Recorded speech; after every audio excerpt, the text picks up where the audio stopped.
Boom, we are live, ladies and gentlemen, boys and girls. It's your boy Nolan Hawkeye Anthony here.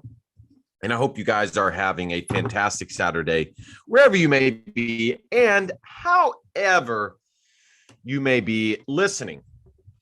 Man, oh man. I'm gonna do this. Thoughts on the first half? Question mark, question mark. Let me share this out. Let me tell you guys, that first half could have been a lot worse. Yeah, I mean, I'm being honest. Iowa, their defense was good and it was bad. I mean, they gave up too much in the first half. I'm not gonna lie. Clifford, I'm hoping that he's not permanently injured, but I'm also not going to be terribly upset if he does not return to this game. But yeah, the defense made plays and then they also gave up plays. So Iowa versus, I'm just sharing this out, guys. Just give me a second. And by the way, share this with your friends. And if you're not subscribed, be sure to subscribe. Like I said last time, for this channel to get monetized, I need you need 4,000 watched hours from you guys, which I have achieved, or we have achieved, excuse me. And we need 1,000 subs. And I'm halfway there. So that is that. Yeah, so the defense played okay. Now, I also want to say that Iowa was given excellent. CJ, I totally agree. It could be worse. Iowa was given excellent field position with that first interception. I did not see the interception live. And when I watched it, finally, I was like, damn, Iowa didn't punch it in. Then what the hell? And that's on them. They should have punched it in. They should have. There's nothing else to say there. They should have punched that in. But offensively, again, not a ton of help from the run game. As per usual, I'm kind of at the point where I think the run game is just going to be average this year. And we're going to have to rely on an elite special teams and an elite defense for the entire year. But yeah, it could have been much worse. Now, I was hoping that Iowa would come away with at least 3 points at the end there to cut it down to, well, it was a 1-score game regardless, but still coming away with 3 points would have been great. And both times under the 3-minute mark, Iowa had excellent field position. And I hope that does not come back to bite them, because in my experience, by the way, somebody asked me what I think is the toughest sport in the world. And obviously I have not played every sport, but I have played a lot. I played soccer at a high level, baseball. But the two sports that I played at the highest level was basketball and water polo. And I did play football too. I was starting quarterback for my for my flag football team. I would say the toughest sport that I've played is probably water polo. Not from an athletic standpoint, as far as, the best athletes in the world play water polo, because they don't. The best athletes in the world gravitate towards the top sports: baseball, basketball, football, and track and field. But just how hard it is, the only way I can describe it is it's wrestling, but you're doing it for 4 quarters. But you're also swimming, you're wrestling, you're swimming, and then you're also playing soccer in the pool. So Somebody asked me that, and I just thought that some of you guys might be interested. Also, here's the stats, guys. Here are the stats. Here's Penn State stats on the left side. But going back to what I was saying before I interrupted myself, and I'll get to your guys' comments here. In my experience, okay, in games like this, the team that wins is the team that capitalizes on the other team's mistakes. And because that usually is the deciding factor in the game. And so far, Iowa has failed. Okay. Now that doesn't, now there's an entire second half of football. Sean Clifford might be out, but you know, bottom line, Iowa should have capitalized at least once between the interceptions and the last two excellent starting point field position spots. So here's the stats. But generally speaking, guys, I'm not too worried. I feel good that Iowa will go into their locker room, calm down, receive some coaching from their coaches, especially the wide receivers. Hopefully, Kelton Copeland tells them to catch the damn ball, hold on to the damn football. Anyways, I've been saying to you guys for a long time, the difference between Penn State receivers and Iowa receivers is Iowa never helps out Spencer Petras. Spencer Petras has to throw a damn near perfect ball in order for the receivers to catch it and anything positive to happen. But I think they're going to go into the locker room and get coached up and figure out their game plan for the second half and execute, hopefully. Now, Penn State gets the football. Iowa needs to shut that down big time. They need to shut that first possession down and then score. They need to score. And then after that, because if they don't do that, Iowa will be on the back heels, especially if Penn State scores. Iowa will be on the back heels for the rest of the game.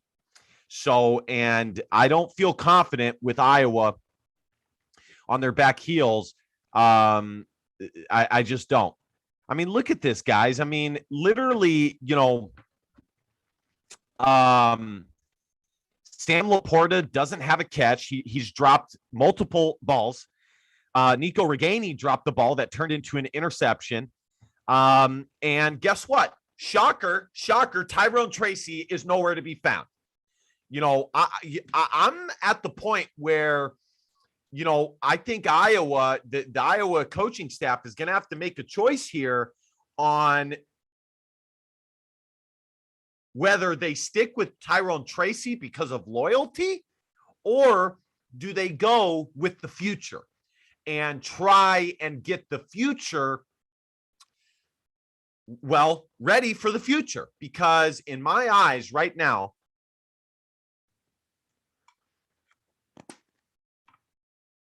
the experience of Tyrone Tracy and, let's be honest, Nico Reganey does not make up enough for the talent that Arland Bruce and Keegan Johnson possess.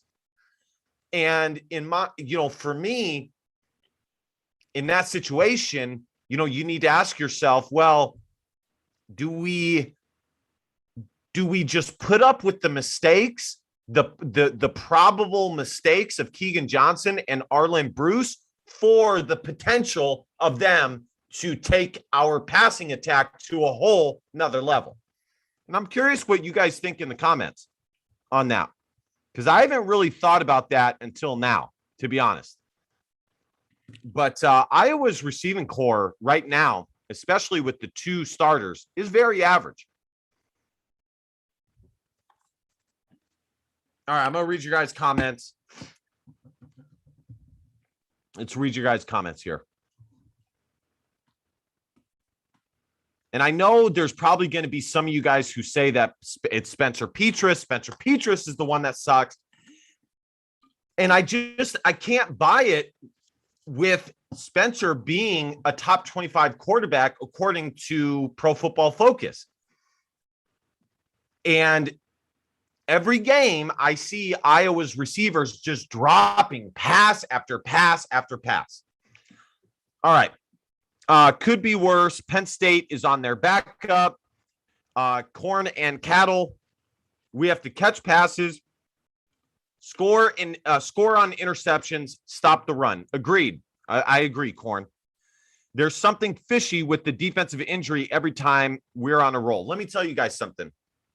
My college coach taught us that if anytime you were burnt on a play or the game was getting too out of hand, to go down. And matter of fact, now no Division I coach will ever tell you this because it's kind of dirty. But as a matter of fact, we actually had a signal. It was this right here, like this. If the coach went, if my coach went like this, okay, that meant to go down. In other words, drown in the pool or whatever, to say that you were injured. So I don't know if the guy was actually injured for Penn State. I really don't. But I'm also not going to pretend that it's not possible from Penn State that they don't do that as a strategy. I mean, I think that's pretty obvious by now. Iowa has to capitalize on these short fields, 3 turnovers, 3 points. Totally agree, Mike. Adam, what the hell happened to Moss? They looked like he was mocking Penn State at first. Then everyone acted like it was for real. I don't know. I don't know. Probably just talking trash, just talking trash. I mean, it happens all the time. Charlie is such an incredible athlete. That he is. And matter of fact, I think Iowa doesn't use Charlie Jones enough. If I'm being totally honest, Charlie Jones has been the most consistent wide receiver of the current Iowa wide receivers all around. Okay. All around, special teams, in the run game, catching passes, running the whole 9 yards. Charlie Jones has been the best receiver Iowa has had on the current roster for the past 2 years. So I was wrong. I mean, at the beginning of the season, I thought Tyrone Tracy was going to be excellent. And I hate to say it, he just has not been. And Nico Reganey has been very average as well. Very average. Moss looked like he got the wind knocked out of him. Wind is a major factor. Hope it dies down. Moss looked like he got a bad cramp. Hopefully that's all it is. Yeah, hopefully it is. I agree. Now, if there's any position that Iowa has where they can, quote unquote, afford an injury, it's probably cornerback. But do I want to lose Moss? Hell no. I don't want Moss to be gone. Jones should be a major target. Play calling is horrible. Brian Ferentz is just outcoached. I mean, I don't know if I agree with that. Again, my biggest gripe is not with Brian Ferentz or even Spencer Petras, even though Spencer has been a little erratic. Okay. I'd be lying if I said Spencer has not been erratic. My biggest gripe has been the very pedestrian run game of Iowa. And I know it's sacrosanct to question the Iowa run game and the receiving, the Iowa receivers. They drop passes left and right, and dropping passes, they are absolute drive killers. They are drive killers because, it's hard enough to complete a play as it is, but then you drop a pass and it's just so deflating. And, in my eyes, I think I would give the reins over to Keegan Johnson. and Charlie Jones. That's who I would give it to. Keegan Johnson and Charlie Jones, and then put Nico Reganey and Tyrone Tracy in there sparingly. All right, guys, let's listen. The first half could have gone a lot worse. Iowa just needs to go into the locker room and take the energy of the fans and come out in this second half, get after the backup quarterback of Penn State, get another turnover or two, maybe even three, and turn this game around. Okay, I'm not super worried, but and then obviously Iowa's run game needs to get back on track. But in my eyes, all that needs to happen is Iowa needs to get a stop at the very beginning of the half and then score 3 points or a touchdown and capitalize on Penn State's mistakes. And that's it. So anyways, guys, be sure to come and hang out with me in the post game. You know, this has been absolutely incredible, this journey. We are so close to reaching 1,000 subscribers. I'm so grateful for all of this. I know I say that every week, but I say it because it's true. I don't take this for granted. So it is definitely great. All right, guys, I will see you guys in the post game. DBAP, don't be a pussy willow. In fact,